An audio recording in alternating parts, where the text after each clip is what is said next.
Olá, este é o Poder Entrevista. Eu sou Lucas Mendes, repórter do Poder 360 e vou entrevistar o Subprocurador-Geral da República, Carlos Frederico Santos, coordenador do Grupo Estratégico de Combate aos Atos Antidemocráticos da Procuradoria-Geral da República. Carlos Frederico tem 60 anos, é mestre em Direito pelo Centro Universitário de Brasília.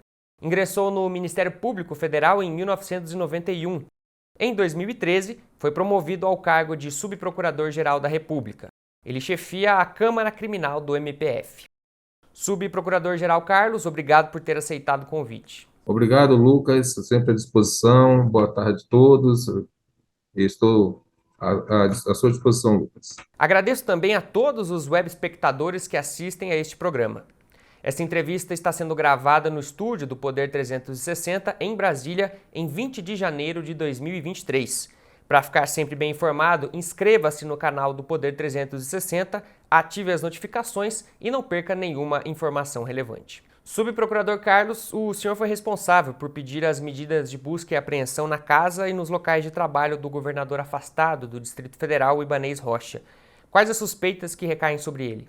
Lucas, o governador havia sido afastado do cargo, o Ministério Público Federal, a Procuradoria-Geral da República, não teve conhecimento desse afastamento, mas quando nós começamos a trabalhar nesse grupo na quarta-feira, nós já pedimos a instauração de inquéritos em 3 linhas investigativas, dos executores, tá? Outro dos financiadores, outro dos instigadores e outro das autoridades com foro por prerrogativa que possam ter praticado omissão imprópria.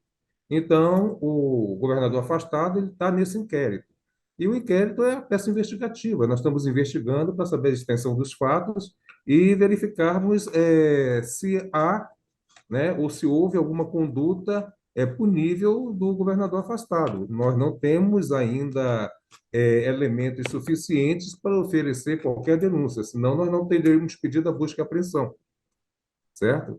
Então, está na fase de investigação e é isso que eu posso te dizer. O material que foi apreendido, colhido, vai ser analisado e, após análise, nós vamos tomar conhecimento da conclusão dessas análises para decidirmos exatamente sobre a opinião delicti. Ou seja, se a gente denuncia ou se não vai ser denunciado, qual é a medida que deve ser tomada. O senhor pode dizer que tipo de material que foi apreendido? Celulares, computadores, coisas do tipo?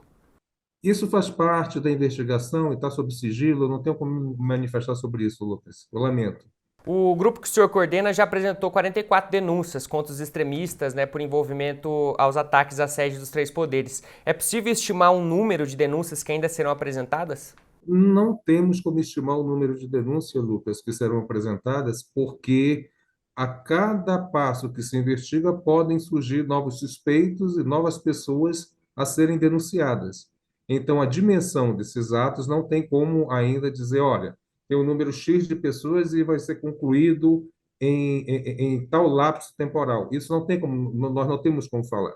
O que nós podemos fazer, que estamos fazendo com o maior empenho possível, é dar celeridade a essas investigações, de que essas investigações deem resposta à sociedade e, acima de tudo, de dar resposta à sociedade, que ela tenha um efeito pedagógico, mostrar, olha, quem pratica ato ou crime, tá, contra o Estado Democrático de Direito será punido. As pessoas têm direito à liberdade de expressão, liberdade de opinião, mas isso tem uma linha, isso tem um limite.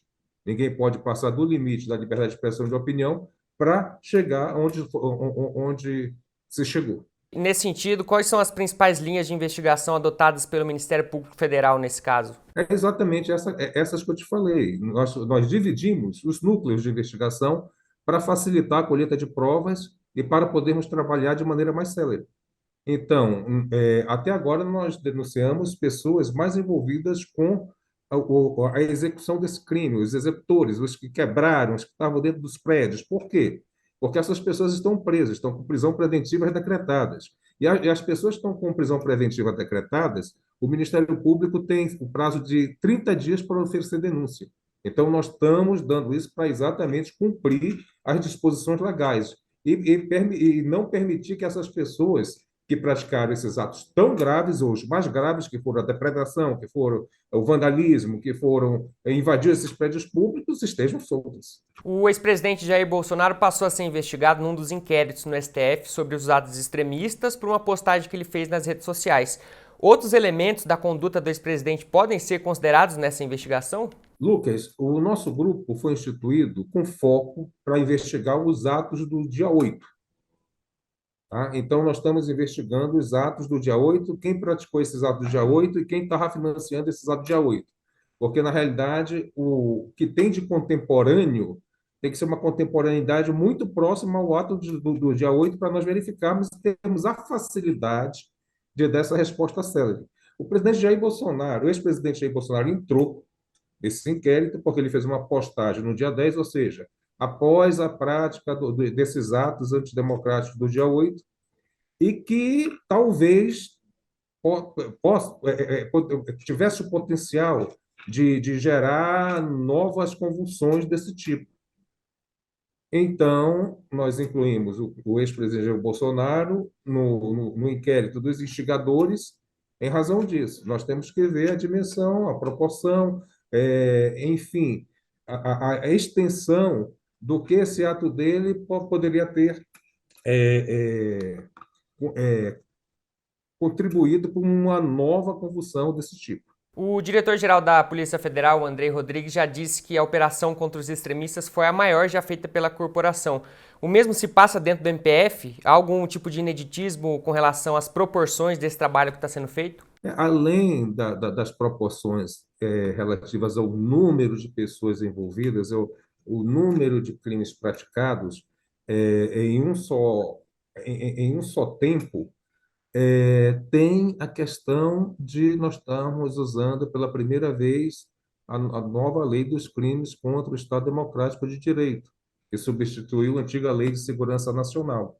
E estamos usando essa lei em tempos democráticos. Então, é um ineditismo muito grande,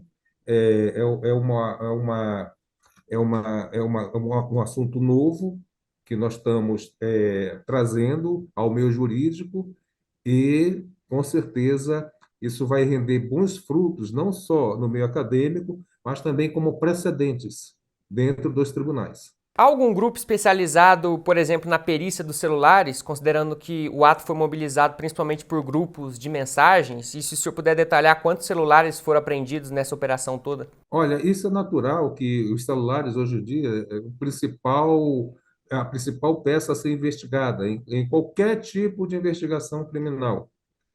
Tá? E, logicamente, os celulares que foram utilizados é uma fonte de informação, uma fonte de prova que ninguém pode desprezar.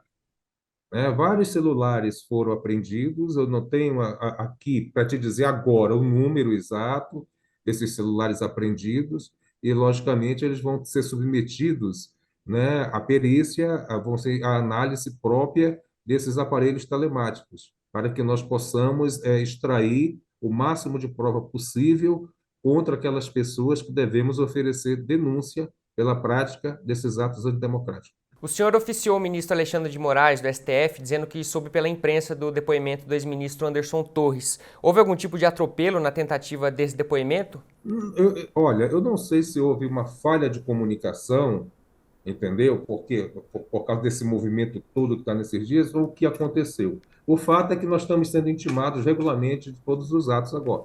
Há novas ameaças de ataques extremistas no país com possíveis outros alvos? Porque o senhor, por exemplo, pediu informações sobre as investidas contra torres de transmissão de energia. Quer dizer, existe alguma preocupação nesse sentido? Nós temos que tomar todas as preocupações, todas as medidas cabíveis e relativas a atos que possivelmente possam estar vinculados aos atos do dia 8.